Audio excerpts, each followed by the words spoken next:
Right good. Current வந்துருச்சு பா. So மக்களே அகைன் குட் ஈவினிங் பா எல்லாருக்குமே. இன்னைக்கு பேச போகிற topic Newton laws of motion. Laws of motion screen share பண்ணிட்டேனா? யாராவது சொல்லுங்க பார்க்கும். பண்ணல பற்றியா? அதுதான் வர வர ஞாபகம் வருது, ரொம்ப ஜாஸ்தியாக போயிடுச்சு. ரைட் பா, செக் பண்ணிக்கோங்க. எதுவாக இருந்தாலும் என்கிட்ட கூப்பிட்டுருங்க, இல்லைனா ஃபோன் பண்ணிடுங்க. ஃபோன் பக்கத்தில் தான் இருக்குது. டாபிக் வந்து laws of motion. Laws of motion sir, நியூட்டனோட ஃபர்ஸ்ட் லா, நியூட்டனோட செகண்ட் லா, நியூட்டனோட தேர்ட் லா.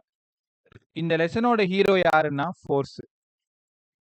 இந்த லெசன் ஃபுல்லாவே இந்த வார்த்தை கண்டிப்பா வரும். ஸோ நியூட்டனோட ஃபர்ஸ்ட் லா, நியூட்டனோட செகண்ட் லா, நியூட்டனோட தேர்ட் லா, இது மூணும் படிச்சிட்டோம் அப்படின்னா இந்த யூனிட் முடிஞ்சிடும். ஒவ்வொன்றிலையும் கொஞ்சம் கொஞ்சம் சேர்த்து சேர்த்து படிக்கணும், அவ்வளோதான். நியூட்டனோட ஃபர்ஸ்ட் லா, நியூட்டனோட ஃபர்ஸ்ட் லாவோட பேர் சொல்லுங்க sir. Law of inertia. Law of inertia, ரைட்டா? செகண்ட் லா உங்களுக்கு நல்லா தெரியும், எஃப் ஈக்குவல் டு எம்ஏன்னு பேசும். குவான்டிட்டி ஆஃப் ஃபோர்ஸ், எவ்வளோ ஃபோர்ஸ் நம்ம கொடுக்குறோன்றதை பற்றி பேசுறது தான் second law. Third law action and reaction பற்றி பேசுறது sir. Action equal to reaction பேசுறது, ரைட்? நியூட்டனோட first law, law of inertia. இன்னைக்கு ஃபர்ஸ்ட் லாவும் செகண்ட் லாவும் முடிச்சு கொடுக்குறேன். தேர்ட் லா எனக்கு 3 கிளாஸ் போதும், இல்லை மேக்ஸிமம் 4 கிளாஸ் போதும், அவ்வளோதான். இந்த லெசனே முடிச்சிடலாம் ஈஸியாக, ரைட்டா? ஓகே, அடுத்தது ஃபர்ஸ்ட் லா ஃபுல்லாக பார். ஃபர்ஸ்ட் லாவோட பேர் law of inertia. Law of inertia. Sir என்னங்க சார் சொல்கிறாங்க? இப்போ கொஞ்சம் ஃபாஸ்ட்டாக போக ட்ரை பண்ணுறேன், ஓடி வாங்க. அப்படி முடியலன்னா சார்னு கூப்பிட்டுரு. லா ஆஃப் இனர்ஷியா சொல்டா குட்டியா, சொல்டா. பரவாயில்ல பா, இருக்கட்டும், யார் வேணாலும் பண்ணட்டும், லாஸ்ட்டாக பேசிக்கலாம். ரைட் பை பை, அட்டென்ட் பண்ணுங்க. லாஸ்ட்டாக போகும்பொழுது நான் பார்த்துக்கிறேன். கிளாஸ் நல்லா கவனிங்க பை. லா ஆஃப் இனர்ஷியா என்னங்க சார் சொல்லுது? இனர்ஷியா. இனர்ஷியா அப்படின்னா inability of a body. Inability of a body. 3 விதமான இனர்ஷியா நீங்கள் படிச்சிருப்பீங்க ஸ்கூலில், இல்லைனா ஃப்ரெஷ்ஷாக என்கிட்ட கற்றுக்கோங்க பா. முதல் inertia, inertia is at rest. ரெண்டாவது inertia, inertia is at motion. மூணாவது inertia, inertia is at direction. Sir 3 inertia பற்றி படிக்க போகிறோம். இன்னும் நீங்கள் இனர்ஷியா பற்றி எனக்கு ஃபுல்லாகவே நல்லா சொல்லலை. டு அப்போஸ். டே, இனர்ஷியாவுக்கு கரெக்டான மீனிங் என்னன்னா டு அப்போஸ். இப்போ ஒரு பாடி இருக்குன்னு வச்சுக்கேன், இந்த பாடியோட வெயிட் ரொம்ப கம்மியாக இருக்கு, நீங்கள் ஈஸியாக தள்ளலாம். அப்போ இனர்ஷியா ரொம்ப கம்மியாக இருக்கு, அதாவது அப்போஸ் ரொம்ப கம்மியாக இருக்குன்னு அர்த்தம். ஒரு பெரிய பாறாங்கல் மாதிரி எடுத்து வந்து வைக்கிறீங்க, ரொம்ப பெரிய ஸ்டோனா இருக்கு சார். இப்போ என்ன சொல்ல வரீங்க நீங்க தெரிஞ்சுக்கிட்டோம். மோர் மாஸ் மோர் இனர்ஷியா. நிறைய மாஸ் இருந்தா நிறைய இனர்ஷியா சார். உனக்கு தெரியும்ல, லீனா ஒரு சின்னதா இருக்கிற ஒரு கல்லை தூக்கி போட்டா ரொம்ப தூரம் போய் விழும். ஒரு பெரிய கல், ஒரு 10 கிலோ இருக்கிற கல்லை தூக்கி போட்டா பக்கத்திலே தான் விழும் இல்ல? அப்போ யாருக்கு மாஸ் அதிகமா இருக்கோ அவங்களுக்கு இனர்ஷியா அதிகமா இருக்கு. அப்ப எங்களுக்கு புரிஞ்சுக்க முடியுது சார், இனர்ஷியான்றது மோஷனை அப்போஸ் பண்றதுன்னு சொல்லாம சொல்றீங்க. அப்ப டு அப்போஸ் த மோஷன் தான்டா இனர்ஷியா. அப்போ சரியா சொல்லுங்க சார், லீனியர் மோஷனை அப்போஸ் பண்ணா வெறும் இனர்ஷியாடா? இதே சிஸ்டம் ஆஃப் பார்ட்டிகல்னு உங்களுக்கு 6வது லெசன் ஒன்று இருக்கு. ரொட்டேஷனல் மோஷனை அப்போஸ் பண்ணா அது மொமெண்ட் ஆஃப் இனர்ஷியா. அதை நான் அங்கே வந்து உங்களுக்கு கற்றுக் கொடுக்குறேன். அப்போ இனர்ஷியான்றது டு அப்போஸ். பை எல்லாரும் நல்லா கற்றுக்கோங்க. Inertia is nothing that is to oppose. To oppose. அப்போ inertia at rest. First concept என்ன படிக்க போறீங்க? இனர்ஷியா இஸ் அட் ரெஸ்ட் அப்படின்னா என்ன சார் பண்ண போறீங்க? ஒரு டேபிள் மேல ஒரு புக் இருக்குன்னு வச்சுக்கோங்க. இந்த புக்கு 1980 வச்சதுன்னு ஒரு பேச்சுக்கு வச்சுக்கலாம். இப்போ 2024, கிட்டத்தட்ட 44 வருஷம் யாருமே போகல. அந்த டேபிள்ல இருக்கிற புக்கு அப்படியே தான் இருக்கும். அப்ப என்ன சார் சொல்ல வரீங்க? ஒரு பாடி தன்னோட ரெஸ்ட்டை தானாவே மாத்திக்காது. அப்போ உங்களோட என்சிஆர்டில என்ன இருக்குன்னா, inability of a body to change the state of rest by own itself. ஒரு பொருளானது தன்னைத்தானே தன்னோட ஓய்வு நிலைமைய மாத்திக்காது. ஒரு பாடி அங்க இருக்குன்னா அது மட்டும் அங்கேயே தான் இருக்கும். நீ போய் எக்ஸ்டர்னல் ஃபோர்ஸ் குடுத்து டிஸ்டர்ப் பண்ற வரைக்கும். இப்ப உனக்கு நல்லா தெரியும். ஒரு ஒரு ராக்கெட் வந்து லான்ச் பண்றாங்கன்னு வச்சுக்கோங்களேன். கிராவிட்டி வரைக்கும் போகும். அதுக்கப்புறம் சேட்டலைட் எந்த டைரக்ஷன்ல போகணுமோ அந்த சேட்டலைட்ட த்ரோ பண்ணிருவாங்க. அப்ப நியூட்டனோட ஃபர்ஸ்ட் லா படி என்ன ஸ்பீட்ல த்ரோ பண்ணாங்களோ அந்த ஸ்பீட்ல அந்த டைரக்ஷன்ல அது மாட்டும் போயிட்டே இருக்கும். உங்களுக்கு நல்லா தெரியும். மங்கள்யான் நீங்க சின்ன பிள்ளையா இருக்கும்போது பார்த்திருப்பீங்க, படிச்சிருப்பீங்க. செவ்வாய் கிரகத்துக்கு அனுப்பிச்சிருப்பாங்க. ஸோ கிட்டத்தட்ட 4 கோடி கிலோமீட்டர் போகணும். எவ்வளோ பெட்ரோல், எவ்வளோ டீசல் போட முடியும்ல? அப்ப என்ன டைரக்ஷன்ல அது த்ரோ பண்றாங்களோ, வேற எந்த எக்ஸ்டர்னல் ஃபோர்ஸ் குடுக்குற வரைக்கும், அது எதுவுமே டிஸ்டர்ப் ஆகாத தானாவே போயிட்டுருக்கும். இதான் இனர்ஷியா, அதாவது லா ஆஃப் இனர்ஷியா ஓட மீனிங்கே இதுதான். நியூட்டன் ஃபர்ஸ்ட் லா பேசுறது இதுதான். ஸோ அப்ப இனர்ஷியா அட் ரெஸ்ட்னா ஒரு பொருளானது தன்னைத்தானே தன்னோட ஓய்வு நிலைமையை மாத்திக்காது. சரி, இதெல்லாம் ஓகே. எக்ஸாம்பிள் சொல்லுங்க சார். எக்ஸாம்பிள்ல தான் கொஸ்டின் இருக்கும். இப்போ நான் இந்த இனர்ஷியா முடிச்சதும் உங்களுக்கு ஒரு ஸ்க்ரீன்ஷாட் அனுப்புறேன். இப்போவே அனுப்புறேன். அதை நீங்க அப்படியே வாட்ஸ்அப்ல ஓப்பன் பண்ணி பார்த்தீங்கன்னா எக்ஸாம்பிள்ஸ் இருக்கும் எல்லாமே. அந்த எக்ஸாம்பிள்ஸை நீங்க ஒரு டைம் படிங்க. அங்க இருக்கிற எக்ஸாம்பிள்ஸ் தான் நான் இப்போ சொல்ல போறது. ஒரு லெமன் ட்ரீ இருக்குன்னு வச்சுக்கோயேன். அதுல நிறைய லெமன் கொத்து கொத்தா ஏகப்பட்டது பஞ்சஸ் ஆஃப் லெமன் ட்ரீஸ் அப்படி இருக்கு. லெமன் இருக்குன்னு வச்சுக்கோங்களேன். அதை போய் ஷேக் பண்ண சும்மா இருக்கிற வரைக்கும் அது கம்முன்னு தான் இருக்கும். நீ ஷேக் பண்ணதுக்கு அப்புறம் ஒவ்வொன்றா கீழே விழும். இப்போ நீ அதை டிஸ்டர்ப் பண்றேன்னு அர்த்தம். எக்ஸ்டர்னல் ஃபோர்ஸ் கொடுக்குறேன்னு அர்த்தம். ஒரு பஸ்ல நடு சீட்டு, அதுல ஓரமா ஜன்னல் ஓரமா நீ உட்காந்துருக்கன்னு வச்சுக்கேன். இன்னும் பஸ் ஸ்டார்ட் ஆகல. அப்ப பஸ்ஸும் ரெஸ்ட், நீயும் ரெஸ்ட். ரொம்ப இம்பார்ட்டன்ட் எக்ஸாம்பிள், கவனமா கவனிங்க. அப்ப அந்த பஸ் ஸ்டார்ட் பண்ணும் பொழுது நீங்க ஃபீல் பண்ணிருக்கீங்களா? பேக்ல போயிட்டு நீ ஃப்ரண்ட்ல வருவ. சடனா பஸ் ஸ்டார்ட் பண்ணும் பொழுது பேக்ல போயிட்டு ஃப்ரண்ட்ல வருவீங்க. அப்ப என்னன்னா நீ ரெஸ்ட்ல இருந்திருக்க, உன் பாடி மேல ஒரு எக்ஸ்டர்னல் ஃபோர்ஸ் ஆக்ட் ஆயிருக்கு. அதனால உன் பாடி இப்ப டிஸ்டர்ப் ஆகுது. இது இனர்ஷியா இஸ் அட் ரெஸ்ட். நீங்க வீட்டுக்குள்ளார என்டர் ஆகும் பொழுது அந்த கார்பெட், கால் துடைக்கக்கூடிய அந்த மேட்னு சொல்லுவோம்ல, தொடச்சிட்டே வந்துட்டே இருப்பீங்க. ஒரு வாரம் கழிச்சு அதை கிளீன் பண்ண போறோம்னு வச்சுக்கோங்க. அந்த மேட் எடுத்து ஒரு ஸ்டிக் எடுத்துக்கோங்க. வேகமா ஒரு அடி அடிச்சு, இதெல்லாம் நான் இப்ப தமிழ்ல சொல்லிட்டு இருக்கேன். இதெல்லாம் வார்த்தைகளா உங்கள எக்ஸாம்பிளா இருக்கும் உங்களோட மாடுல்ல. இப்ப நான் இப்ப அனுப்புறேன், கொஞ்ச நேரத்துல அனுப்புறேன். இதுல கேட்க போற கேள்வியே எக்ஸாம்பிள் கொடுத்து இது என்ன விதமான இனர்ஷியான்னு தான் கேட்பாங்க. நீட்ல அத்தனை முறை கேட்டிருக்காங்கப்பா, அதனால கவனமா கவனிச்சுட்டு. ஸோ வேகமா நீங்க அந்த மேட்டை தட்டினீங்கன்னா அதுல இருந்து டஸ்ட் பார்ட்டிகல் எல்லாம் வெளில வரும். அது வரைக்கும் அது கம்முன்னு தான் இருக்கும். நீ கையால் எடுக்கும்போது கூட அது ஒன்றும் ஆகாது. ஆனா வேகமா அதை டிஸ்டர்ப் பண்ணும்போது டஸ்ட் பார்ட்டிகல் எல்லாம் வெளில வரும். இதெல்லாம் என்னதோட example? Inertia at rest. The inability of a body to change its state of rest by own itself. Inability of a body. ஒரு பொருளானது தன்னோட ரெஸ்ட்டை தன்னைத்தானே மாத்திக்காம இருக்கிறதுக்கு பேர் தான் இனர்ஷியா அட் ரெஸ்ட். ரைட்டா? ஸோ எக்ஸாம்பிள் நான் காமிச்சு உங்களுக்கு சொல்றேன். இப்போ இனர்ஷியா அட் மோஷன் சொல்லுங்கடா. Inertia at motion. Inability of a body to change its state of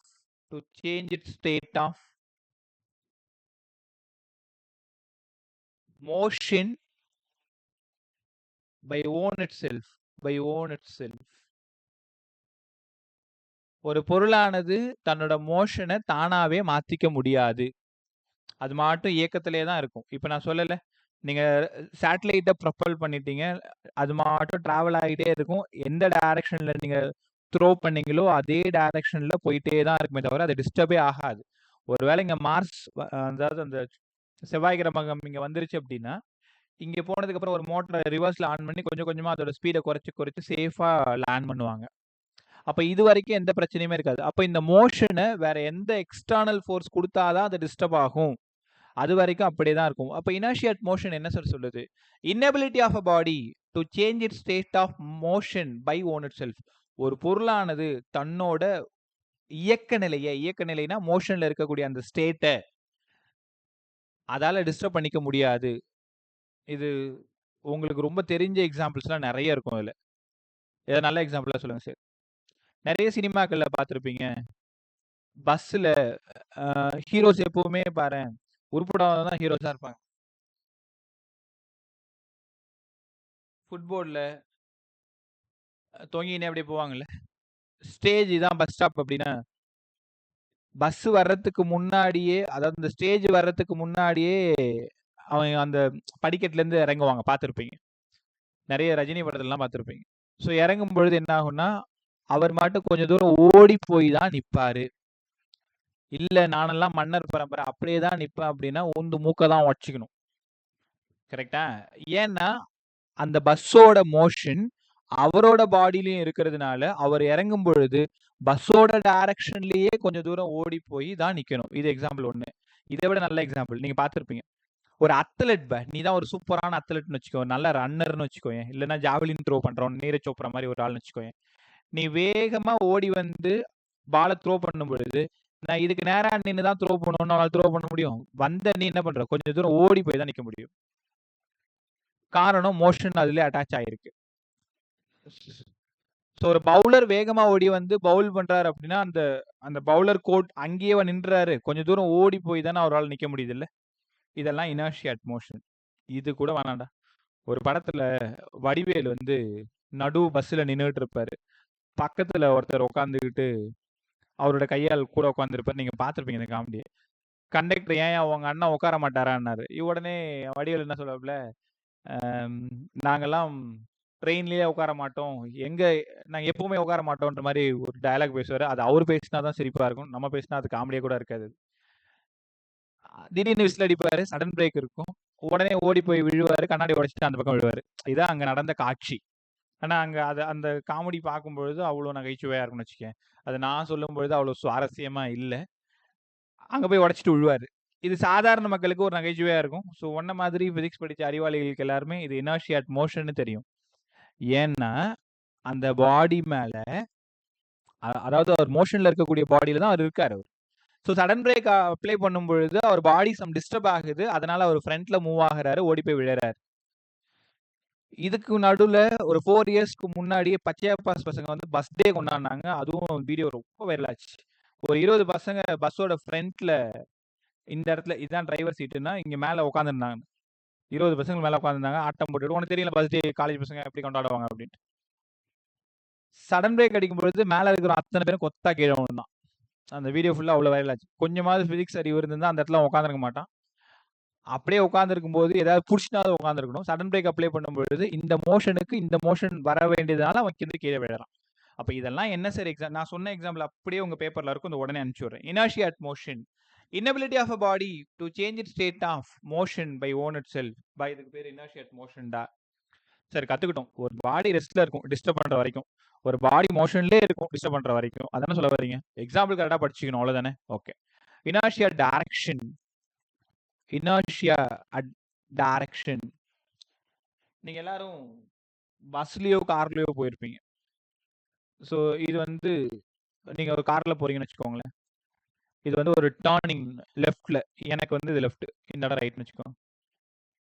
inability of a body to change its state of direction by own itself. Inability of a body to change its state of direction by own itself. ஒரு பொருளானது தன்னைத்தானே தன்னோட டைரக்ஷனை மாத்திக்க முடியாது. அது எந்த டைரக்ஷன்ல இருக்கோ அந்த டைரக்ஷன்ல தான் இருக்கும் அது. ரைட்டா? இதுக்கு எக்ஸாம்பிள் சொல்லுங்க சார். நீங்க கார்ல போயிட்டு இருக்கீங்க. லெஃப்ட் திரும்புறீங்கன்னு வச்சுக்கோங்களேன். ஸோ லெஃப்ட் திரும்பும்போது உன்னை அறியாமலேயே உன் பாடி அதை பேலன்ஸ் பண்றதுக்கு ரைட் திரும்பும். நீ ரைட் திரும்புற அப்படின்னா கார் ரைட் திரும்புது அப்படின்னா உன்னை அறியாமலேயே உன் பாடி லெஃப்ட்டுக்கு போகும் நீங்க பார்த்துருப்பீங்க. ஸோ கவனிச்சிருக்கீங்களா? ஸோ அந்த விஷயத்தை கவனமா கத்துக்கணும். அப்ப இவ்வளோ நேரம் நீங்க கத்துக்கிட்டது inertia at rest, inertia at motion, inertia at direction.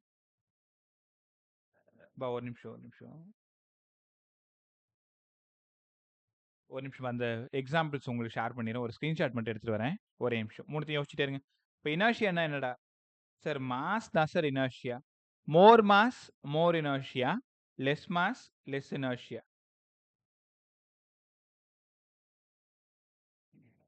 ஒரு நிமிஷம்.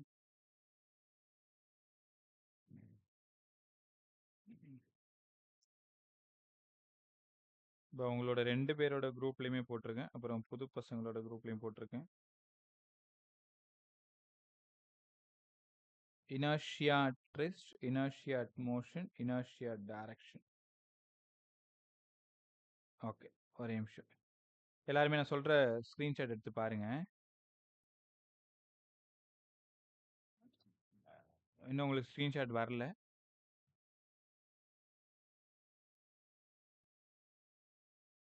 குரூப் பாருங்க.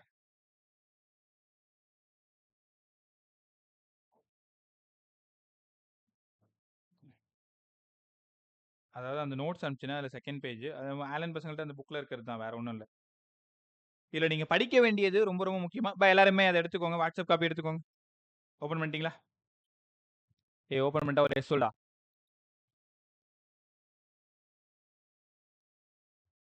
Right by. சஞ்சய் சவுண்ட்லாம் பிரச்சனை இல்லைல்ல? நல்லா இருக்குல்ல? ஸ்ரீஜித், சௌமியா யாராவது பேசுங்க டாடி. ரைட், குட் பை. ரைட் டே அந்த ஸ்க்ரீன் இது பாருங்க, வாட்ஸ்அப் காப்பி எடுத்துக்கோங்க.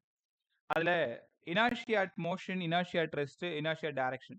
இனர்ஷியா அட் ரெஸ்ட்டில் inability of body by change it state of rest by own itself first லைனாக இருக்கும். அப்படியே எக்ஸாம்பிள் பாருங்க, இனர்ஷியா கீழே சொல்கிறேன். ஸோ நான் சொல்கிறது லெமன் ட்ரீ சொன்னால் அவங்க மேங்கோ ட்ரீ சொல்லியிருக்காங்க. பஸ்ஸு ட்ரெயின் பற்றி பேசணும், அதை பற்றி சொல்லியிருக்காங்க. ஹார்ஸு ஒரு குதிரை ஓடுது அப்படின்னா சடனாக அந்த ஒரு கோட்டுக்கு நேராக தான். நான் சொல்கிறது ரன்னர் அத்லெட்டுன்னு சொல்லி கொடுத்தா அவங்க ஹார்ஸ்ன்னு சொல்லியிருக்காங்க. ரைட்டா? இன்னொரு விஷயம்ப்பா, நீங்கள் பார்த்துருப்பீங்க. ஒரு டம்ளர் எடுத்துக்கிறீங்க, ஒரு கார்ட்போர்டு வச்சுக்கிறீங்க, அதில் ஒரு காயின் வச்சுக்கிறீங்க. இந்த கார்ட்போர்டை சடனாக வெளில கொண்டு வந்துடுறீங்க, இந்த காயின் விழுந்துடும். இது சின்ன பிள்ளை நீங்கள் பார்த்துருப்பீங்க. So inertia at rest. 5வது பாயிண்ட் பாருங்க, last point. The dust particle in a blanket. அந்த மேட் சொன்னல, கால் துடைக்கக்கூடிய மேட்டு, அந்த மேட்ல இருந்து நீங்கள் வரும்போது டஸ்ட் பார்ட்டிகல் வந்து வெளியில் நீங்கள் வேகமாக ஸ்டிக்கால் அடிக்கும்பொழுது வெளில வரும். இதெல்லாம் இனர்ஷியா அட் ரெஸ்ட். ரொம்ப முக்கியமான விஷயம். இதில் ஒரு கான்செப்ட் கொஷின் கேட்பாங்க, எக்ஸாம்பிள் கொடுத்துட்டு இது என்ன இனர்ஷியான்னு கேட்பாங்க.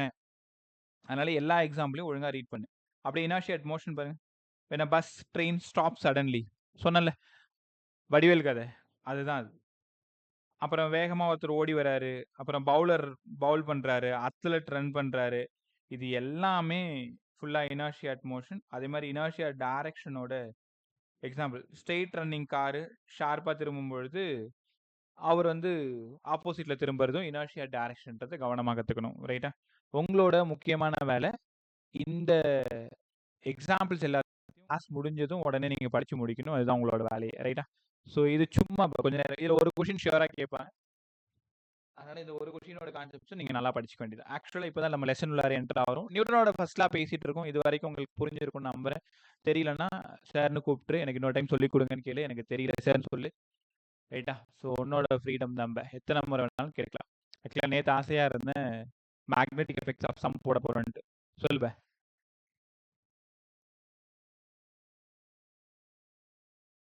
இனர்ஷியா ஆஃப் டைரக்ஷன் ஒன்றுமே இல்லை. மணி காரில் போயிருக்கேன், மைக் ஆன்ல வை.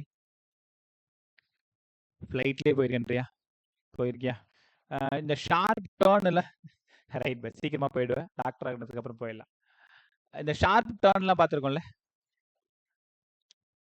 Sharp turn. இப்போ நீ வந்து லெஃப்டில் இருக்கக்கூடிய அந்த சீட்டில் பிளேஸ் ஆகிருக்கு அப்படின்னா, நல்லா திரும்பும் பொழுது நீ திரும்பும் பொழுது அதை பேலன்ஸ் பண்ணுறதுக்கு உன்னோட பாடி ஆட்டோமேட்டிக்காக ரைட்டில் திரும்ப. பார்த்துருக்கியா? லேசாக நகருவ ரைட்டில். ஃபீல் பண்ணியிருக்கியப்ப? பார்த்ததில்ல? இதுதான் இனர்ஷியா டைரக்ஷன். அதாவது அந்த inability of a body by change it state of direction by own itself. இப்போ நீ எக்ஸ்டர்னலாக ஒரு ஃபோர்ஸ் கொடுத்து உன் பாடி கொடுக்கறதுனால தான் அதுக்கு அகைன்ஸ்டாக நீ வரேன்னு சொல்ல வராங்க, வேற ஒன்றும் இல்லைங்க. ரைட் அப்ப ரைட். மற்ற 3 எக்ஸாம்பிள்ஸ் படிச்சு பாரு. புரியலன்னா மறுபடியும் என்கிட்ட சொல்லுங்க. Right. Inertia at rest, inertia at motion, inertia direction 3 பேசிட்டோம். இதுக்கப்புறம் நியூட்டனோட செகண்ட் லா பேச போகிறோம். அதுக்கு முன்னாடி இந்த லெசனோட ஹீரோ யாரா? ஃபோர்ஸ். நான் இந்த ஃபோர்ஸ் பற்றி பேசிட்டு நியூட்டன் லா செகண்ட் லா பற்றி பேசிட்டு உங்களுக்கு யூனிட் கற்றுக் கொடுக்குறேன். சார் நியூட்டன் செகண்ட் லா என்ன சார் சொல்லுது? அதுக்கு முன்னாடி ஒரு ஆளை நான் உங்களுக்கு அறிமுகப்படுத்தணும். பி. இவன் தான்டா மொமெண்டம். மொமெண்டம் சார், மொமெண்டம் அப்படின்னா ஒன்றும் இல்லைப்பா. மொமெண்டம்ன்றது ஒரு ஃபிசிக்கல் குவான்டிட்டி. ஃபிசிக்ஸில் ரொம்ப முக்கியமான ஒரு ஆளுவன். மாசையும் வெலாசிட்டியையும் மல்டிப்ளை பண்ணால் இவன் கிடச்சிருவான். ஒன்றும் இல்லை, உங்கள் பைக்கு ஒரு 200 kgன்னு ஒரு பேச்சுக்கு வச்சுக்கலாம். நீ ஒரு 30 மீட்டர்/செகண்ட்ல டிராவல் ஆகிற. இப்போ இதோட மொமெண்டம் என்னடான்னு உன்கிட்ட கேட்குறேன். சார் மாஸ் ஒரு 200 கிலோ, இது ஒரு 30, அவ்வளோதான் சார் மொமெண்டம். அப்போ product of mass into velocity already தெரியும். தெரியாதவங்க தெரிஞ்சுக்கோங்க. மொமெண்டம்னா என்னடா? மாஸையும் வெலாசிட்டியும் மல்டிப்ளை பண்ணா ஒரு ஆன்சர் கிடைக்கும்ல சார், அதான் மொமெண்டம். அப்போ யூனிட் சொல்லி கொடுங்க sir. Kilogram, metre, second power -1. Dimension சொல்லி கொடுங்க சார். கிலோகிராமுக்கு எம்னு தெரியும், எம்முக்கு எல்னு தெரியும், எஸ்க்கு டீன்னு தெரியும், ml/t பவர் -1. ஸோ மொமெண்டம் வெக்டாரா ஸ்கேலாரா sir? Mass scalar, velocity vector. Vector ஒரு வெக்டாரை ஸ்கேலாரோட மல்டிப்ளை பண்ணா எனக்கு கிடைக்கிறது vector. So P vector equal to mv vector. இது வந்து ஒரு vector quantity, momentum vector quantity. It has a direction. வெலாசிட்டியோட டைரக்ஷன் எந்த பக்கம் இருக்கோ அந்த பக்கம் தான் மொமெண்டத்தோட டைரக்ஷன் இருக்குன்னு கவனமா கத்துக்கணும். சரிங்க சார், மொமெண்டம் புரிஞ்சிருச்சு. எங்களுக்கு மேக்ஸ் கொஞ்சமா தெரியும் சார். d/dtனா என்னடா சார்? இது வந்து டிஃபரன்ஷியேட் பண்ற டேர்ம்ஸ் சார். இது ஒரு வாட்டர் மெலான் இருக்கு, அதை 10 பீஸா நான் பிரிக்கிறேன், டிஃபரன்ஷியேஷன். ஸோ அம்மா அழகா பூ கட்டி வச்சிருக்காங்க, கட்டின பூவை வாங்கி பிச்சு போடுறேன், டிஃபரன்ஷியேஷன். ஒரு அழகான பொம்மை இருக்கு, தூக்கி போட்டு உடைக்கிறேன் சார், நிறைய சின்ன சின்ன பீசஸா டிஃபரன்ஷியேட் ஆகுது, டிஃபரன்ஷியேஷன். அந்த பொம்மையை உடஞ்ச பீசஸ் எல்லாம் ஒன்னா சேர்த்து மறுபடியும் ஒரு பொம்மையா மாத்துறது, இன்டகிரேஷன். உதிர்ந்த பூக்களை ஒன்னா ஒரு சரமா தொடுக்கிறது, இன்டகிரேஷன். அப்போ இன்டகிரேஷன்னா ஒருங்கிணைக்கிறதுன்னு அர்த்தம், பிரிச்சு பிரிச்சு போறது டிஃபரன்ஷியேஷன் அர்த்தம், ரைட்டா? இது ஏன் d/dt பத்தி தேவையில்லாம பேசிட்டு இருக்கீங்க? d/dt x இப்படி இருக்குன்னு வச்சுக்கோங்களேன். எக்ஸ்னா டிஸ்டன்ஸ்னு வச்சுக்கோங்களேன். இந்த டிஸ்டன்ஸ் டைமை பொறுத்து சேஞ்ச் ஆகுது. இது எப்படி படிக்கணும்? ரேட் ஆஃப் சேஞ்ச் ஆஃப் டிஸ்டன்ஸ்னு படிக்கணும். சரிடா, இது எப்பரா படிப்ப? dp/dt. சார் p நான் மொமெண்டம் சார். டினாமினேட்டர்ல டைம் இருக்கு, அதாவது மொமெண்டம் டைமை பொறுத்து சேஞ்ச் ஆகுது. நிதானமா கவனி. மொமெண்டம் டைமை பொறுத்து சேஞ்ச் ஆகுது. மொமெண்டம் டைமை பொறுத்து சேஞ்ச் ஆகுது. அப்போ rate of change of momentum. அப்ப இது எப்படி படிக்கணும்? Rate of. இனிமேல் எங்கெல்லாம் dp/dt பாக்குறீங்களோ அங்கெல்லாம் ரேட் ஆஃப் சேஞ்ச் ஆஃப் மொமெண்டம்னு படிங்க. Rate of change of momentum is nothing that is force. F equal to dp/dt. F equal to dp/dt.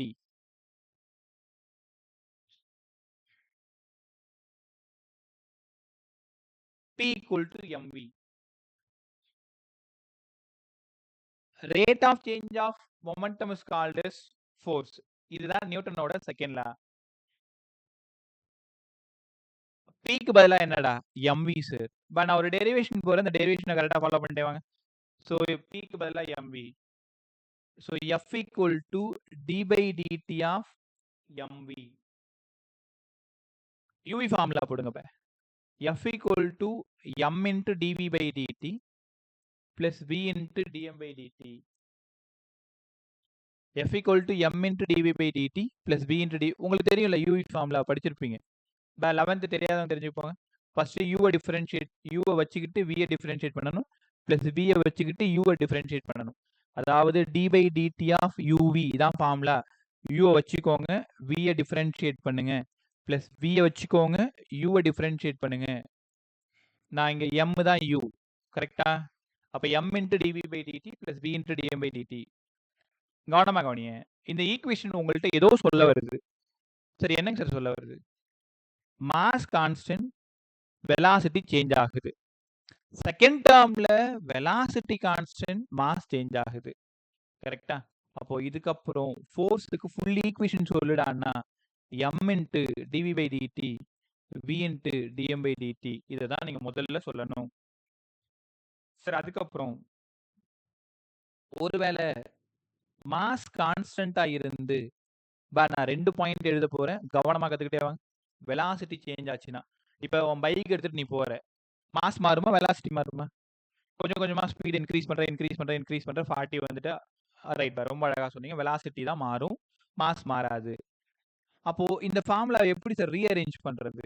கவனமா கவனிங்க. m dv/dt plus v mass constant. உங்களுக்கு தெரியுமா, கான்ஸ்டன்ட்டை டிஃபரன்ஷியேட் பண்ணா 0. அப்ப இந்த டேர்ம் ஃபுல்லா காலி. அப்ப F equal to m into dv by dt மட்டும் தான் நிக்கும். அப்படிங்களா? சரி. dv by dt நான் போன டாபிக்லயே படிச்சேன். ஏன்னு படிச்சேன். வந்துச்சா F equal to ma? அப்ப F vector equal to m into a vector. ரைட்டா? ஸோ நியூட்டனோட செகண்ட் லா என்ன சொல்லுதுன்னா, ஃபோர்ஸ் வேணும்னா மாஸையும் ஆக்ஸலரேஷனையும் மல்டிப்ளை பண்ண சொல்லுது. அப்படி இல்லைன்னா மொமெண்டத்தை சேஞ்ச் பண்ண சொல்லுது. F equal to dp by dt, F equal to ma. ரைட்டா? இப்போ எனக்கு ஒரே ஒரு நிமிஷம் டைம் கொடுங்க. 1 minute ஷார்ப்பாக வந்துடுவேன். அது வரைக்கும் இதை பார்த்துக்கிட்டே இருக்கு.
Right bus. பஸ் சாரி, ஒரு சின்ன வேலையாக போயிடுச்சு. ஸ்டார்ட் பண்ணலாமா? ஒரே சொல்லு பார்க்கும்.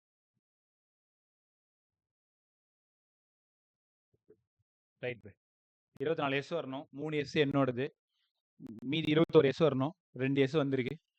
மீதி 21 நான் கடனா வச்சுக்கிறேன். அப்புறமா வாங்கிக்கிறேன். கவனமாக கவனிங்க. ரைட் பஸ். ஸோ நியூட்டனோட செகண்ட் லா பேசிட்டு இருக்கோம். F equal to ma, F equal to dp by dt. Rate of change of momentum is called as force, sir. Rate of change of momentum is called as force தெரியும். F equal to mn தெரியும். இதுக்கான unit கற்றுக் கொடுங்க sir. Unit பேசுறதுக்கு முன்னாடி இன்னொரு முக்கியமான விஷயம் இருக்கு. ராக்கெட் சம்மன் ஒன்று வரப்போகுது இன்னும் கொஞ்ச நேரத்தில். ரைட்டா? ஸோ ராக்கெட் சம்ல ரொம்ப ரொம்ப முக்கியமான ஒரு விஷயம் இருக்கு. ராக்கெட் ப்ரப்பல்ஷன் பேச போகிறோம். ஸோ அதுக்கு முன்னாடி நியூட்டனோட செகண்ட்ல நல்லா கற்றுக்கிட்டு போகிறது தான் ரொம்ப ரொம்ப நல்லது. Sir F equal to m into dv by dt plus v into dm by dtன்னு இப்போ தான் கற்றுக் கொடுத்தீங்க. கேஸ் ஒன்னில் மாஸ் கான்ஸ்டண்ட்டாக இருந்து வெலாசிட்டி சேஞ்ச் ஆச்சுன்னா F equal to maன்னு கிடைச்சதுன்னு சொல்லி கொடுத்தீங்க. கேஸ் 2 என்ன சார் சொல்லுது? வெலாசிட்டி கான்ஸ்டன்டா மாஸ் சேஞ்ச் ஆகிறது. இதுதான் இருக்கிறதுலே அவ்வளோ இம்பார்ட்டன்ட். ஏன்னா ராக்கெட் சம் ஃபுல்லா இங்கே தான் படிக்க போறீங்க. ராக்கெட்னாலே வெலாசிட்டி கான்ஸ்டன்டா இருக்கும், மாஸ் தான் மாறும். தெரியுமா? ராக்கெட்ல ஃபியூல் இருக்கும்ல, நிறைய ஃபியூல் இருக்கும். அந்த ஃபியூல் பர்ன் ஆகும்போது தான் எனார்மஸ் அமௌண்ட் ஆஃப் கேஸை ரிலீஸ் பண்ணும். ஒன்றும் இல்லை, பலூனை ஃபுல்லாக ஊதி அப்படியே மேலே கையை வச்சுட்டு விட்டுருப்பாக்கும். நிறைய கேஸ் ஏர் வெளியில் வரும்போது பலூன் கொஞ்ச நேரம் மேலே போயிட்டு பொட்டுன்னு கீழே வந்துடும். அதே கான்செப்ட் தான் அங்கேயுமே. ஸோ நிறைய கேஸ் கீழே அழுத்தும் பொழுது மேலே ரியாக்ஷன் நடக்கும். அப்போ அந்த கேஸ் பர்ன் ஆகி, அதாவது அந்த ஃபியூல் பர்ன் ஆகி கேஸாக ரிலீஸ் ஆகும்பொழுது மாஸ் சேஞ்ச் ஆகிட்டே இருக்குமே தவிர வெலாசிட்டி மாறாது. இதான் ராக்கெட்டோட பிரின்சிபல். ராக்கெட் சம்னாலே உனக்கு தெரிஞ்சுக்கணும், வெலாசிட்டி கான்ஸ்டன்ட், மாஸ் மாறும். அப்போ சால்வ் பண்ணுங்க sir. F equal to m. இந்த கேஸ்ல வெலாசிட்டி கான்ஸ்டன்ட், அப்போ dv/dt 0 பிளஸ் v அப்படியே இருக்கும். மாஸ் மாறும், dm/dt அப்படியே இருக்கும். அப்ப என்ன தெரியுமா சொல்ல வரேன் நானு? இனி ராக்கெட் சம்னாலே உனக்கு ஞாபகம் வர வேண்டிய formula v into dm/dt. Rocket sum மட்டும் இல்ல, கன்வேயர் பெல்ட்னு ஒரு சம் வரும். எல்லாத்தையுமே இப்போ கொஞ்ச நேரத்துல உங்களுக்கு காட்டுறேன். கன்வேயர் பெல்ட் சம்மு, ராக்கெட் சம்மு, இந்த ஃபயர் சர்வீஸ்ல எங்கேயாவது பத்தி எரிஞ்சதுன்னா ஃபயர் சர்வீஸ் வருவாங்கல்ல, கையில ஒரு கன் வச்சிருப்பாங்க, பார்த்துருப்பீங்களா? ஸோ அந்த மாதிரியான கான்செப்ட்ஸ் எல்லாமே நீங்க f = v into dm/dt தான் யூஸ் பண்ணணும்.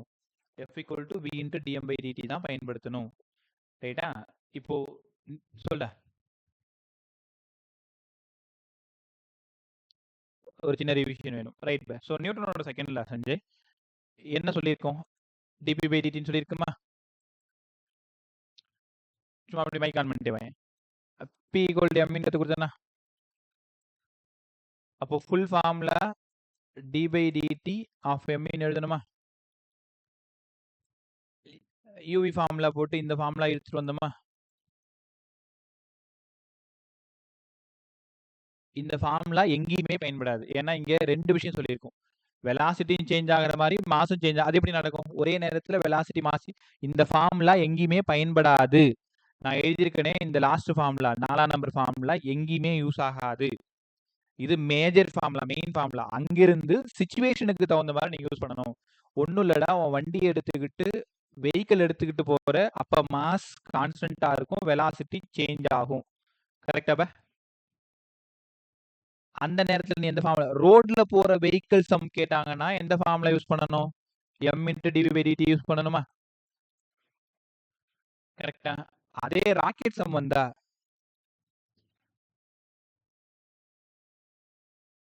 ஒரு நிமிஷம். ஓகே, அதே ராக்கெட் சம் வந்தா மாஸ் சேஞ்ச் ஆகும், வெலாசிட்டி கான்ஸ்டன்டா இருக்கும். கரெக்டா? இந்த நேரத்துல நீ என்ன ஃபார்முலா யூஸ் பண்ணணும்? v into dm/dt யூஸ் பண்ணணுமா? இந்த ஸ்கிரீன்ல இருக்கிறது தான் ஒட்டுமொத்த செகண்ட் லாவே. அவ்வளவுதான், வேற ஒண்ணுமே இல்லை. Rate of change of momentum is called as force. Mass changes with respect to time. 4 kilogram per second. இது என்னது? இது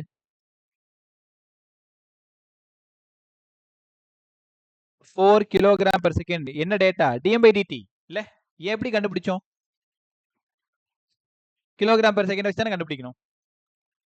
அப்ப கிலோகிராம் per second யூனிட் வந்தாலே அது dm/dt. ஏகப்பட்ட சம் இருக்குப்பா உங்க மாடுல. ஏதோ எல்லாத்தையுமே கொஞ்ச நேரத்துல காமிக்கிறேன். இப்ப அரைகுறையா சம் போனா இன்னும் சம் டேட்டா கொடுத்தாதான் அந்த சம் எல்லாம் உங்களுக்கு புரியும். அதனால நான் இன்னும் டேட்டாவே கொடுத்து முடிக்கல. டேட்டா கொடுத்து முடிச்சதுக்கு அப்புறம் சம் போறேன். டேய், நீ டேட்டா எடுக்கும் பொழுது எங்கெல்லாம் கிலோகிராம் per second இருக்கோ அதெல்லாம் dm/dtன்னு உங்களுக்கு தெரியணும். ரைட்டா? ஸோ நியூட்டனோட செகண்ட் லா பேசிட்டு இருக்கோம். இது வரைக்கும் வந்துட்டு இருக்கோம். சஞ்சய் கிளியர் தானே? மற்ற எல்லாருக்கும் கிளியர் தானே செகண்ட் லா? எஸ்னா எஸ்ன்னு சொல்லு, இல்லைன்னா எனக்கு தெரியல சார், புரியல சார். ரைட், எந்த இடம் தெரியலன்னு ஒழுங்கா சொல்லிடுங்க எல்லாருமே. நிறைய பேர் இருக்கீங்கனால நேம் சொல்லி கூப்பிட்டா டைம் ஆகிடும். அதனால தான் உங்கள்கிட்ட சொல்லிட்டேன். இன்னைக்கு அட்லீஸ்ட் செகண்ட் லா ஃபுல்லாக முடிக்கணும்னு நினச்சிட்டு இருக்கேன். டக்கு டக்குன்னு முடிச்சு கொடுத்துறேன். நாளைக்கு magnetic effects of current 25 right sum போட்டு காமிச்சிடுறேன். நேற்று போட வேண்டியது, நேற்று லீவுன்னு காலையில் கிளம்பணும், ராத்திரி 10 மணிக்கு தான் ஊரை சுற்றிட்டு வந்தோம். அதனால தான் சைலண்டாகவே இருந்தேன், மறந்து போயிட்டேன். சரி, எப்படியாவது போய் 9:30க்காவது பசங்களை கூப்பிடலாம்னு நினச்சேன். அப்புறம் உங்களை டிஸ்டர்ப் பண்ண வேணான்னு விட்டேன். Right base. f = dp/dt. இப்போ பேச போகிறது ரொம்ப இம்பார்ட்டன்ட், கேர்ஃபுல்லாக கற்றுக்கிட்டே வாங்க. ஃபிசிக்ஸில் ஒரு கிராஃப் ட்ரா பண்ணுறீங்கன்னு வச்சுக்கோங்களேன். சார் உங்கள் கிராஃப் கோணலாக இருக்குது. கரெக்டு தான், கோணலாக போட்டேன். ஒரு கிராஃப் ட்ரா பண்ணுறீங்கன்னா இது எக்ஸ் ஆக்சிஸ், இது ஒய் ஆக்சிஸ். கிராஃப் இப்படி கிடைக்குது. எப்படி வேணாலும் கிடைக்கும், இப்படி கிடைக்கும் ஒரு பேச்சுக்கு சொல்கிறேன். இந்த மாதிரி எடுத்தீங்கன்னா இதுக்கு பேர் ஸ்லோப். 12th பசங்களுக்கு தெரியும், 11th பசங்க கற்றுக்கிட்டு இருப்பீங்க. இந்த சின்ன போர்ஷனோட பேர் dy, இந்த சின்ன போர்ஷனோட பேர் dx. இந்த ஆங்கிள் தீட்டா. இனிமேல் உங்ககிட்ட ஸ்லோப் எடுத்து கொடுங்கடா ஒரு கிராஃபுக்கு, என் வார்த்தையை காதுல வாங்க. ஸ்லோப் எடுங்க பா அப்படின்னு உங்கள்கிட்ட சொன்னாங்கன்னா, சார் ஸ்லோப் தானே கேட்குறீங்க, tan தீட்டா எடுக்கணும்னு அர்த்தம். Opposite by adjacent. தீட்டாவுக்கு நேராக இருக்கிறது ஆப்போசிட் dy பை அட்ஜசென்ட். ஓஹோ, இனி ஸ்லோப் எடுக்கணும்னா tan தீட்டா எடுக்கணும். tan தீட்டானா opposite side by adjacent எடுக்கணும். இதான் ஸ்லோப் இல்லையா? கரெக்ட் தானே? ஓகே. இங்கே பாருங்களேன், டிபி பை டிடி. நான் ஒரு கிராஃப் ட்ரா பண்ண போகிறேன். ஏகப்பட்ட கொஷின் இங்கேருந்து வரப்போகுது. கேர்ஃபுல்லாக கற்றுக்கிட்டே வா. F equal to dp by dt. X ஆக்சஸில் டைமும் ஒய் ஆக்சஸில் மொமெண்டத்துக்கும் கிராஃப் ட்ரா பண்ணுறேன். கிராஃப் என் இஷ்டத்துக்கு எப்படி வேணாலும் கிடைக்கட்டும். பா இதுக்கு நீங்கள் ஸ்லோப் எடுங்கடா. சரி, இந்த போர்ஷன் ஸ்மால் டிபி, இந்த போர்ஷன் ஸ்மால் டிடி, இந்த ஆங்கிள் தீட்டா. ஸ்லோப்னாலே எங்களுக்கு தெரியும் tan தீட்டா. tan தீட்டானாலே y பை எக்ஸ். பா உங்களுக்கு தெரியுமா? tan தீட்டானால வெர்டிக்கல் பை ஹரிசாண்டல். வெர்டிக்கல் யாரு? y axis. ஹரிசாண்டல் யாரு? x axis. அப்போ இங்க y ஆக்சிஸ்ல யாரா இருக்கா? dp by dt. வாவ். அப்போ அதாவது நீங்க சொல்லுவீங்கன்ட்டு நானே சொல்லிவிட்டேன்பா, வேற ஒன்றும் இல்லை. tan theta dp by dt. ஆமா, இந்த dp பை dt யாரு? யோசிக்காம சொல்லுங்க. டாய், அது தெரியுது. dp பை dt யாரு? வர்ற ஒரு ஆன்சர் யாரு? ரொம்ப இல்லம்மா, நீ சொல்றது இல்ல. நான் கேட்க வர்றது என்னன்னு சொல்ல மாட்டேன்ட்டீங்க. இப்பதான் சொன்னீங்க எல்லாரும். Rate of change of momentum, slope, இதெல்லாம் ஓகே. அது யாரு? வர்றவன் யாரு கடைசியா? ஃபோர்ஸ் இல்ல. அப்ப இந்த கிராஃப்ல இருந்து ஏதோ ஒரு தகவலை நீங்க புரிஞ்சுக்கிறீங்க. சரி, மொமெண்டம் டைம் கிராஃபோட ஸ்லோப். அப்ப நான் சொல்ற வார்த்தை எப்படி நான் எழுதுறேன், நீங்க படிச்சுக்கோங்க. Slope of momentum time graph என்னத்தடா கொடுக்குது? உங்களுக்கு தெரியாதா? சரி, ஃபோர்ஸை கொடுக்குது. அவ்வளவுதான் idea. The slope of momentum time graph gives force. The slope of momentum time graph gives force. இன்னும் 4 டைம் நல்லா படி. Slope of momentum time graph gives என்னடா கொடுக்குது? ஃபோர்ஸை கொடுக்குது. அப்போ எப்பவுமே பிசிக்ஸ்ல கிராஃப் கொஷின் வரும் பொழுது உங்களோட தேடல், உங்களோட பார்வை எங்க இருக்கணும்னா, எக்ஸ் ஆக்சிஸ்ல யார் இருக்கா, ஒய் ஆக்சிஸ்ல யார் இருக்கா, இவங்களுக்கு ஸ்லோப் எடுத்தா என்ன கிடைக்கும், ஏரியா எடுத்தா என்ன கிடைக்கும், இவ்வளோ விஷயத்தை நீங்க யோசிக்கணும். சும்மா அவங்ககிட்ட டேய் மொமெண்டம் டைம் கிராஃப் ட்ரா பண்ணியிருக்க, ஸ்லோப் எடுறா, என்னடா கிடைக்கும்? ஃபோர்ஸ் கிடைக்கும் சார். சரிங்க சார், புரிஞ்சிருச்சு. அடுத்தது F equal to dp by dt, dp equal to F into dt. Integration படிச்சிருக்கீங்க எல்லாருமே. இந்த டிபியை பியா மாற்றணும்னா integral of F into dt. அற்புதமான விஷயம் உனக்காக காத்துட்டு இருக்கு, கவனமாக கற்றுக்கிட்டே வாங்க. F into dt integration sir, இப்படி பாம்பு மாதிரி போட்டிருக்கீங்களே. பிசிக்ஸ்ல இன்டகிரேஷன்னாலே ஏரியான்னு அர்த்தம்டா. Area of FT graph. எஃப்க்கும் டிக்கும் கிராஃப் டிரா பண்ணி அதுக்கு ஏரியா கண்டுபிடிச்சிங்கன்னா என்னடா கிடைக்குது? இங்க என்னடா இருக்கு? Momentum sir. Gives momentum. இதில் நான் 2-3 சம் போட்டு காட்டுறேன், அப்புறம் 2-3 சம் தரேன், நீங்களே போட்டு காமிங்க. Area of FT graph gives என்னபா கொடுக்குது? மொமெண்டத்தை கொடுக்குது சார். அப்ப ஸ்லோப் ஆஃப் பிடி கிராஃப் என்னடா கொடுக்குது? ஃபோர்ஸை கொடுக்குது. குழப்பிக்காத. பிடிக்கு ஸ்லோப் எடுத்தா ஃபோர்ஸ், எஃப்டிக்கு ஏரியா எடுத்தா மொமெண்டம். அதை விட இதுதான் ரொம்ப இம்பார்ட்டன்ட். எஃப்டிக்கு ஏரியா கண்டுபிடிச்சா மொமெண்டம். ஒன்றும் இல்லை, ஒரு கிராஃப் கொஷின். இப்போ இந்த மாதிரி ஒரு கிராஃப் கொஷின் வந்துச்சு. நீ ஒரு படிச்ச பையன், கிராஃப் கொஷின் வந்ததும் உன்னோட பார்வை எக்ஸ்ல யார் இருக்கான்னு கண்டுபிடிச்சிட்ட, ஒய்ல யார் இருக்கான்னு கண்டுபிடிச்ச. F T graph. இந்த இடம் 0, இந்த இடம் 1, இந்த இடம் 2, இந்த இடம் 3, இந்த இடம் 4, இந்த இடம் 5ன்னு கொடுத்துருக்காங்க. இங்க ஒரு பேச்சுக்கு 2, 4, 6, 8ன்னு கொடுத்துருக்காங்க. 6ஆம் நம்பர்ல இருந்து இது ஒரு ரெக்டாங்கிள் இப்படி வருது.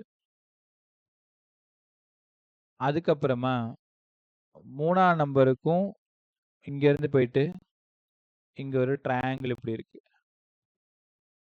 இப்போ ஏரியா கண்டுபிடிக்கணும். ஏரியா கண்டுபிடிக்கணும்னா இந்த ஷேடட் போர்ஷன் தான் ஏரியால. சரி, இது வந்து ரெக்டாங்கிள், எல் இன்டு பின்னு எங்களுக்கு தெரியும். இந்த இடம் 1ல இருந்து 2, டிஃபரன்ஸ் 2 - 1 1. இங்க 6ல இருந்து 0, அப்ப 6. 6 இன்டு 1 6. உங்களுக்கு புரிஞ்சிருச்சா நான் எப்படி ஏரியா கண்டுபிடிச்சேன்ட்டு? இந்த ரெக்டாங்கிளோட ஏரியா கண்டுபிடிச்சேன். அடுத்து இந்த ட்ரையாங்கிளோட ஏரியா கண்டுபிடிக்கணும். சார் ட்ரையாங்கிளுக்கு ஹாஃப் பிஹெச்னு சின்ன பிள்ளைய நான் படிச்சிருக்கேன். ஹாஃப் தெரியும் நம்பர், பி தெரியும். 5ல இருந்து 3. நீ தெரியாம 3ன்னு போட்டுறக்கூடாது. தெரியாம 3ன்னு போட்டுறக்கூடாது. 5 மைனஸ் 3 அப்ப 2. இந்த இடம் 4க்கு நேரா இருக்கா? 4. 0ல இருந்து 4. அப்ப half into b into h 4. அப்ப டோட்டலா இங்க 6 இருக்கு, இங்க 4 இருக்கு. ஆன்சர் 10. அப்படியே கேட்பாங்க 10 kilogram metre second power minus 1. ஏன்னா நான் கண்டுபிடிச்சது என்ன? மொமெண்டம் தானே. எப்படி மொமெண்டம் சொல்றீங்க சார்? F T graph. ஆக்சுவலா இது ஒரு எஃப்டி கிராஃப். எஃப்டி கிராஃப்க்கு நான் இப்ப என்ன கண்டுபிடிச்சேன்? அவங்க கொடுத்த ஷேப்போட ஏரியா கண்டுபிடிச்சேன். The area of FT graph gives us the momentum. The area of FT graph gives us the momentum. ரைட்டா? கொஞ்சமா கத்துருப்பீங்கன்னு நம்புறேன். இப்போ ஒரு சம் சொல்லி தரேன். நீ ஒன்று ட்ரை பண்ண, ஈஸியா இருக்கும். ஃபாஸ்டா இருந்தா என்கிட்ட சொல்லிருங்க. இது வந்து FT கிராஃப். இந்த இடம் 1 2 3 4 5 6. ஸோ 1 2 3 மேலே 4 கீழே -1 -2 -3 -4ன்னு இப்படி இருக்கு பே. ஸோ 1ல இருந்து 3 வரைக்கும் ஒரு ட்ரையாங்கிள், திருப்பி இந்த 3 வரைக்கும், இந்த 5 வரைக்கும் ஒரு ரெக்டாங்கிள், அடுத்தது இந்த 4 வரைக்கும் மறுபடியும் ஒரு ட்ரையாங்கிள். ரைட்டா? இதோட ஏரியா கண்டுபிடிக்கணும். நான் உங்களுக்கு ஒரு ஐடியா சொல்றேன். எக்ஸ் ஆக்சிஸ்க்கு மேலே இருந்தா அதை பாசிட்டிவ்னு எடுத்துக்கணும். எக்ஸ் ஆக்சிஸ்க்கு கீழே இருந்தா அதை நெகட்டிவ்னு எடுத்துக்கணும். ரைட்டா? ஒவ்வொன்றா நம்ம கண்டுபிடிக்கலாமா? எனக்கு கொஞ்சம் ஹெல்ப் பண்றீங்களா? பை இதுக்கு என்ன ஃபார்முலா? ஹாஃப் பிஹெச் தானே. இப்போ ஹாஃப் யாரா பி சொல்லுங்கடா. பி எவ்வளோ? 1 2 3 எவ்வளோ பே? பி எவ்வளோடா? 2. ஹெச் எவ்வளோ? 3. அப்போ 2 2 போயிடுச்சு. இதோட ஆன்சர் 3. ரைட்டா? இந்த எல் இன்ட்டு பிக்கு வாங்க பா, கீழே வாங்க. இந்த பிரெத்து 2ன்னு தெரிஞ்சிருச்சு, இந்த இடம் 3ன்னு தெரிஞ்சிருச்சு. Right by -6. இந்த இடம் சார் இது வெறும் 1ங்க சார். இது 4 4. அப்போ மேலே ஃபுல்லாக ஆட் பண்ணுங்க. மேலே 7 கீழே 6. 7 - 6. இந்த கொஷினோட ஆன்சர் 1. இதே மாதிரி சம்மு உங்களோட இலுஸ்ட்ரேஷன்லயும் இருக்கு. பின்னாடி எக்ஸசைஸ் 1லயும் நீங்க பார்க்க போறீங்க, ப்ரீவியஸ் இயர்லயும் நீங்க பார்க்க போறீங்க. ஐடியா இவ்வளவுதான். above the x-axis taken as positive, below the x-axis taken as negative. கத்துக்க முடியுதா? ரைட்டா? இப்போ என்னப்பா பண்ணியிருக்கோம் sir? F T graph draw. Right, ஒரே நிமிஷம். என்னாச்சு இந்த ஃபோனுக்கு? நான் சொல்ற சம்மு உங்களோட நோட்ஸ்ல ஒரு நிமிஷம். இப்போ சால்வ் பண்ண தேவையில்ல, சம்மா சொல்லிடுறேன். நீங்கள் அப்புறமா கிளாஸ் முடிஞ்சதும் டக்குன்னு எடுத்து பார்த்து ஈஸியாக புரிஞ்சிடும். இந்த மாடல் ரொம்ப இம்பார்ட்டன்ட் பை. இப்போ நாங்கள் என்ன பண்ணோம்னா, கிளாஸஸில் டீச்சர்ஸ் எல்லாம் ஒன்றா சேர்ந்து ஸ்பெக்ட்ராவில் இருக்கிற வரைக்கும் இந்த ப்ரீவியஸ் இயர் கொஷின்ஸ் எல்லாம் அனலைஸ் பண்ணுவோம். எந்தெந்த போர்ஷனில் எவ்வளோ கொஷின் கேட்டிருக்காங்க, எது ரொம்ப கம்மியாக கேட்டிருக்காங்க, எது ரிப்பீட்டடாக கேட்டிருக்காங்க, இவ்வளோ விஷயத்தையும் அதில் நாங்கள் கவனிப்போம்னு வச்சுக்கோயேன். ஸோ அப்படி கவனிக்கும் பொழுது லாஸ் ஆஃப் மோஷனில் எஃபிடியில் அதிகமாக சம் கேட்டிருக்காங்க, ஃப்ரீ பாடி டயக்ராமில். ஸோ ஃப்ரீ பாடி டயக்ராமில் நிறைய கேட்ட பிறகு இந்த ஏரியாவில் இதுக்கு இப்போ நம்ம ஃபஸ்ட்டு பேசிகிட்டு இருக்கோம் இல்லையா, ஸோ அதில் நிறைய கொஷின் கேட்குறாங்க. கொஷின் நம்பர் இலுஸ்ட்ரேஷன் 6 மார்க் பண்ணி வச்சுக்கோங்க. இலுஸ்ட்ரேஷன் 6 பிகினர் பாக்ஸில் 1ல் 11th சம்மு. ஃப்ரீயாக இருக்கும்பொழுது இதெல்லாம் ட்ரை பண்ணு. இப்போ இந்த மாடல் சம்மு இலுஸ்ட்ரேஷன் 6 உங்களோட நோட்ஸ் அனுப்பியிருக்கேன் பாருங்கள், அதில் பார்த்துக்கோங்க. ரைட்டா? இப்போ சால்வ் பண்ண வேண்டாமா, செஷன் முடிஞ்சு சால்வ் பண்ணி இதே ஐடியா தான், இதே மாதிரி டயக்ராம் தான் அதுலேயும் கொடுத்துருக்காங்க. above the x-axis, below the x-axis, above the x positive, below the x negative. ரைட்டா? ஸோ இன்னும் நியூட்டனோட செகண்ட்லாம் முடியல பே. என்னெல்லாம் சார் பேசிகிட்டு இருக்கோம்? இங்கே பாருங்கடா, f = dp/dt. எப்பெல்லாம் உனக்கு டிஃபரன்ஷியேட் டேர்ம் வருதோ அப்பெல்லாம் slope. dp = f × dt, p = f × dt integral. எப்பல்லாம் integral பார்க்குறியோ அப்பல்லாம் ஏரியா. இனிமேல் நான் உனக்கு தேவையில்ல. இந்த மாதிரி மாடல்ல ஏகப்பட்ட சம் வரப்போகுது. ஒர்க் எனர்ஜி பவர் வரைக்கும். அப்ப நீங்களே கண்டுபிடிச்சிடலாம் இனிமேல். சரி, இங்க 2 பேர் இருக்கான். எஃப்டி. இவன் தான் ஏரியா. அப்ப என்ன புரிஞ்சுக்கிட்டேன்? எஃப்க்கும் டிக்கும் கிராஃப் டிரா பண்ணணும். ஏரியா கண்டுபிடிக்கணும். இங்க வர்ற ஆன்சர் மொமெண்டம் கிடைக்கும். பிடிக்கு கிராஃப் டிரா பண்ணணும். ஸ்லோப் எடுக்கணும். ஃபோர்ஸ் கிடைக்கும். இது வந்து ஒரு டைம் கேட்குறாங்கன்னா இந்த சம் 10 டைம் கேட்டிருப்பாங்க. இதை பண்ண கம்பேர் பண்ணும்பொழுது இவன் தான் ரொம்ப ரொம்ப இம்பார்ட்டன்ட். இந்த ஏரியா ரொம்ப கவனமா இருக்கணும். ரைட்டா? ஸோ அடுத்தது இன்னும் செகண்ட் லா முடியல. செகண்ட் லா முடிச்சுட்டு நான் ஒரு டைம் செகண்ட் லா ரிவைஸ் பண்ணிட்டு உங்கள்ட்ட நான் கேட்குறேன். எந்த இடம் புரியலன்னு என்கிட்ட சொல்லிடுங்க. அடுத்தது சார் இம்பல்ஸ் சார். இம்பல்ஸ் எங்கேயோ கேள்விப்பட்ட மாதிரி இருக்கு. ஸோ உனக்கு பிடிக்காதவன் உனக்கு ஆப்போசிட்ல இருக்கான். உனக்கு கோவம் வந்துடுது. சடனா ஓங்கி ஒரு அரை பலார்னு அரைஞ்சிட்டு இதுதான்டா இம்பல்ஸ் எங்க பிசிக்ஸ் வாத்தியார் கற்றுக் கொடுத்தாருன்னு சொல்லாது. என்ன அடிக்க வந்துடுவான். A large amount of force acts on a body short interval of time. இந்த வார்த்தை பாரு. A large amount of force. பெரிய எஃபா போட்டுக்கிறேன். Acts on a body short interval of time. சின்ன டெல்டி போட்டுக்கிறேன். இதுல பாரு எவ்வளவு விஷயம் மறைஞ்சிருக்கு. Large amount of force short interval of time.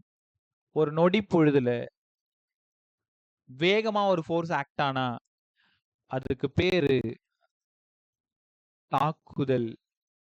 என்ன சார் இப்படிலாம் பேசுறீங்க? டேய் தமிழ் பசங்க அப்படிதான்டா படிப்பானுங்க. நான் 12ஆம் படிக்கும்போது எங்க வாத்தியார் இப்படிதான் கற்றுக் கொடுத்தாரு. கனத்தாக்குதல் இதுக்கு சரியான பேர். இம்பல்ஸ் கனத்தாக்குதல். அப்போ தமிழ் மீடியம் பையன் என்ன பண்ணுவான்? தாக்குதல். ஒருத்தவனை தாக்குறது தாக்குதல்னு அழகா எழுதுவான். அவன் அடிக்கிற கதையெல்லாம் கரெக்டாக தான் இருக்கும். திசை வேகம் நீ வெலாசிட்டின்னு படிப்ப. அவன் திசை வேகம்னு படிப்பான். ஒரு திசையில் செல்லக்கூடிய வேகம் திசை வேகம் எங்கால் கதை எழுதுவான். ரைட் போட்டு 2 மார்க் போட்டுருவாங்க. நீ வெலாசிட்டின்னு என்னன்னு தெரிஞ்சாதான் எழுதலாம்ல. ஸோ தாய்மொழியில் படிக்கிறது ரொம்ப நல்லது தான். ஆனால் புரிஞ்சுக்கிறதுக்கு மட்டும்தான் அது நல்லது. மற்ற எதுக்குமே அது பயன்பட போகிறது கிடையாது. நான் உனக்கு புரியறதுக்காக இந்த வார்த்தையெல்லாம் சொல்றேன். அப்புறம் நான் சொல்லாத இதுக்கப்புறம் யாருக்கிட்ட போய் நீ தாக்குதல்னு கத்துப்ப? இதுக்கப்புறம் நீ நினைச்சா கூட அடுத்த வருஷம் இந்த பக்கம் நீ வரமாட்ட. ஏன்னா புரியாம தான் எல்லாரும் உட்காந்துருக்கீங்க பிசிக்ஸ் பக்கம். அதனால இந்த வருஷம் கூடுமான வரைக்கும் ஒரு 4-5 வார்த்தையை கத்துட்டு போயேன். Impulse sir large amount of force acts on the body short interval of time. அப்ப இம்பல்ஸ் I = F × டெல்டி தான் ஃபார்முலாவா சார்? ஆமாண்டா. டெல்டி எனக்கு பிடிக்கல சார். அவனை மாத்துங்க. அப்ப டிடின்னு போட்டுக்கலாமா சார்? போட்டுக்கு. இம்பல்ஸ்னா ஐயா சார். 12th பசங்க கரண்ட் எலக்ட்ரிசிட்டி நாங்க கரண்ட்னு படிச்சோமே. போன வருஷம் சிஸ்டம் ஆஃப் பார்ட்டிகல்ல மொமெண்ட் ஆஃப் இனர்ஷியாவுக்கு ஐன்னு சொல்லி கொடுத்தாங்களே. ஒரு இடத்துலயும் ஒரு ஐ வரும். ஒரு பேர் வரும். இந்த ஏரியாவில் இதுக்கு இம்பல்ஸ் ஐ. சரி impulse F × delta t. F × delta t. எஃப்க்கு என்னடா ஃபார்முலா? நியூட்டன். டைமுக்கு என்னடா formula? Second. Sorry by unit. Dimension பேசுங்க sir. mL/-2 t. So mL/-1. இவனை எங்கேயோ பார்த்த மாதிரி இருக்கு. டே ஒரு விஷயம் கவனிக்கிறீங்களா? மொமெண்டத்தோட டைமென்ஷனும் நல்லா கவனி. மொமெண்டத்தோட டைமென்ஷனும் இம்பல்ஸோட டைமென்ஷனும் ஒண்ணுதான். அப்ப மொமெண்டமும் இம்பல்ஸும் ஒன்னா சார்? எங்கள்கிட்ட சொல்லவே இல்லை. சொல்றேன். F = dp/dt. உங்களுக்காக ஒரு கேள்வி. ஒரு 1 கிலோமீட்டருக்கு முன்னாடி வந்துகிட்டே இருக்கு. ஃபாஸ்டா வந்துட்டு இருக்கு. உன்னை நோக்கி வரப்போகுது இன்னும் 2-3 நிமிஷத்துல. மறுபடியும் பவர் கட்டு. இருந்தாலும் பிரச்சனை இல்லை. நான் இன்னைக்கு தான் அதை கத்துக்கிட்டேன். எப்படி லேப்டாப்ல வந்து மொபைல் டேட்டா பண்றதுன்ட்டு. சார் இது கூட உங்களுக்கு தெரியாதா? சத்தியமா தெரியாது. இதெல்லாம் எங்களுக்கு ஒரு ஒரு வெப்பன்ஸ் பிளேயர் மாதிரி ஒரு ஃப்ரெண்ட் ஒருத்தன் இருக்கான். அவன் தான் வந்து நேற்று எல்லாத்தையும் சொல்லி கொடுத்துருப்பான். So F = dp/dt. dp = F × dt. இது யாரா இருக்கும்னு நினைக்கிறீங்க? யோசிக்காம டக்குன்னு சொல்லு பக்கம். ஏய் இந்த F × dt யாரு? டேய் F × dt டா. F × dt இந்த பக்கத்தை விடு. இப்ப சொல்லி கொடுத்து இம்பல்ஸ் ரொம்ப அழகா சொன்னீங்க. இம்பல்ஸ் எல்லாருமே நல்லா சொன்னீங்க. இம்பல்ஸ் நீ என்ன பண்ணீங்கன்னா F × dt பார்த்தோன்னே இங்க இருக்கிற மொமெண்டம் சொல்றீங்க. அது ரைட்டு தான். ஆனா நான் தேடி வர்றது அது இல்லைன்னு சொல்றேன். இந்த F × dt இப்பதான் இப்பதான் சார் எங்களுக்கு புரியுது. டிபி ஈக்குவல் டு இம்பல்ஸ்ன்னு சொல்ல வரீங்க. டிபின்னா change in momentum. Change in momentum. லேப்டாப்ல பவர் இருக்கிற வரைக்கும் நான் கிளாஸ் எடுத்துக்கிறேன். சப்போஸ் ஆஃப் ஆயிடுச்சுன்னா மொபைல் வழியா வந்து கிளாஸ் முடிஞ்சிச்சுன்னு உங்களுக்கு சொல்லிடுறேன். பட் அது வாய்ப்பு இருக்காது, கொஞ்ச நேரத்தில் வந்துடும். நீங்க போய் என்கிட்ட வராது. So impulse equal to change in momentum. இதுதான் இம்பல்ஸ் தியரம். நல்லா கத்துக்குங்க. Impulse equal to change in momentum. இங்க ஒரு சூப்பரான விஷயம் இருக்கு பாரு. இப்ப மொமெண்டம் வந்து mv, சேஞ்ச் இன் மொமெண்டம் வந்து m into v minus u. ஏன்னு உனக்கே நல்லா தெரியும். Final velocity minus initial velocity. அப்போ இம்பல்ஸுக்கு என்ன sir formula? m into v minus யூன்னு எழுதலாமா? எழுதலாம். இப்போ என்ன பிரச்சனைனா, இனிஷியல் வெலாசிட்டி கொடுத்துட்றாங்க, ஃபைனல் வெலாசிட்டி கொடுத்துட்றாங்க, மாஸ் கொடுத்துட்டு இம்பல்ஸ் கேட்குறாங்க. நீ என்ன பண்ணுவ? சார் இம்பல்ஸுக்கு force into short interval of time தானே. இங்கே யூவும் இல்லை, வியும் இல்லை, எம்மும் இல்லை, நான் எப்படி இம்பல்ஸ் கண்டுபிடிக்கிறது? அதுக்கு தான் இந்த ஐடியா இருக்கு. உனக்கு புரியுதா? இம்பல்ஸ்னா சேஞ்ச் இன் மொமெண்டம், இம்பல்ஸ்னா எஃப் இன்ட்டு டெல்டி. சூப்பர்ல. அப்போ என்ன டேட்டா கொடுக்குறாங்களோ அந்த டேட்டாவுக்கு தகுந்தாற் போல நீங்க ஃபார்முலா பயன்படுத்துறது உங்களோட புத்திசாலித்தனம். Impulse equal to large amount of force action on body short interval of time, அது ஒரு formula. m into V minus U, அது ஒரு ஃபார்முலா. இப்போ எந்த ஃபார்முலாவை எங்கெங்க பயன்படுத்தணும்? எஃப்பும் டீயும் கொடுத்துட்டு இம்பல்ஸ் கேட்குறாங்க, ரைட் சைட் ஃபார்முலாவை யூஸ் பண்ணுங்க. வியூஎம் கொடுத்துட்டு இம்பல்ஸ் கேட்குறாங்க, லெஃப்ட் சைட் ஃபார்முலாவை யூஸ் பண்ணுங்க. ரைட்டா? ஸோ இதோட நியூட்டனோட செகண்ட்ல நிறைய பேசியிருக்கேன். சொல்லுப்ப. ரைட், ஒரே நிமிஷம். இப்போ நீ கேட்குற கேள்விக்கு பதில் சொல்லு. இம்பல்ஸுக்கு என்ன ஃபார்முலா சொல்லு? நீ கற்றுக்கிட்டத சொல்லு, சும்மா சொல்லு. இல்லைப்பா, இம்பல்ஸுக்கு என்ன சொல்லி கொடுத்தேன்? எஃப் இன்ட்டு டெல்டா டின்னு கற்றுக் கொடுத்தேன். ரைட்டு, ரைட் பா, நல்லா சொன்னேன். டிபி பை டிடிக்கு என்ன ஃபார்முலா? என்ன வரணும்? டிபி பை டிடி யாரு? ஃபோர்ஸு. டிபி மட்டும் வேணும்னா எஃப் இன்ட்டு டிடின்னு வந்துடலாமா? அப்போ இவனை தூக்கிட்டு இவனை கொண்டு போய் இங்க எழுதலாம் பாரு. என்ன புரிஞ்சுக்கிட்டு இந்த லைன்ல இருந்து?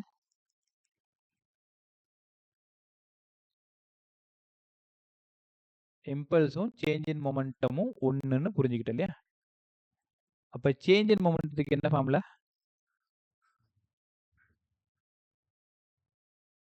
சேஞ்ச் இன் மொமெண்டம் என்ன formula? m into v minus U தானே?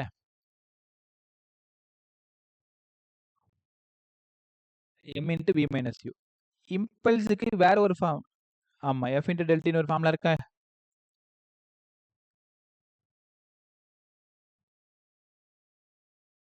பதில் சொல்லு. இம்பல்ஸுக்கு